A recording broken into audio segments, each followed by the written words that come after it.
The gentleman from Fairfax, Ms. Fillercorn. Thank you, Mr. Speaker. I rise for a point of personal privilege. The woman has the floor.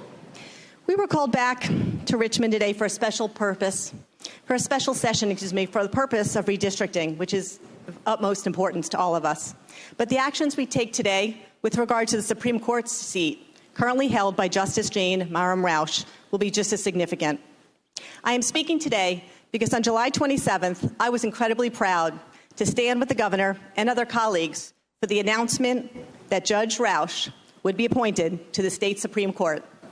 Back in May of this year, I was also most proud to join others, several of my colleagues here today, in signing a bipartisan letter from the chair of the Courts Committee to Governor McAuliffe recommending Judge Roush for the open position of Supreme Court Justice. Noted in the letter was that in 2009, during consideration for the Supreme Court of Virginia, she received the highest ratings of every statewide bar association. The selection of Judge Roush by the governor was made after a long, open, transparent process where applications were encouraged and proper vetting took place. From what I know of Justice Roush, she has served on the circuit court for over 20 years. She is admired on both sides of the aisle for her fairness as well as her intellect. She is as apolitical as judges come. She is a role model for younger judges, having served as a law professor for 5 years. She has also been a member of the Virginia Women's Attorney Association and inspires fellow female judges along the way. As an attorney myself, and also as someone who was clerk for a judge, and of course as a woman, it meant a lot to me that Justice Roush was selected because she was incredibly qualified for the position. Yes, she clearly broke the glass ceiling, but that was due to her competence and her abilities. Sadly, in this case, her qualifications have nothing to do with the process here today. We now have an immensely qualified sitting Supreme Court justice that was appointed with bipartisan support and impeccable credentials, who must be approved by us, the legislature, in order for her to continue serving.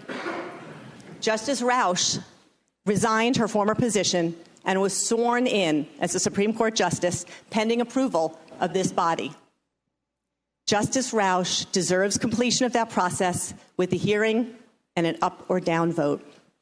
Justice Roush does not deserve to be the first justice to be removed from the Supreme Court in over 100 years.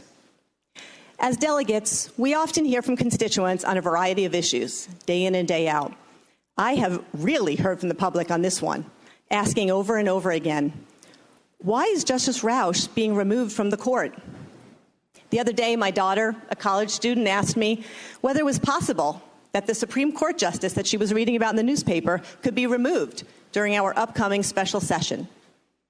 What was I to tell her? How am I supposed to respond to our constituents? My daughter, as well as the public, would understand if a justice was being removed for substantive reasons. However, in this case, there is no reason not to grant her an interview, and there's no reason for her removal from the bench.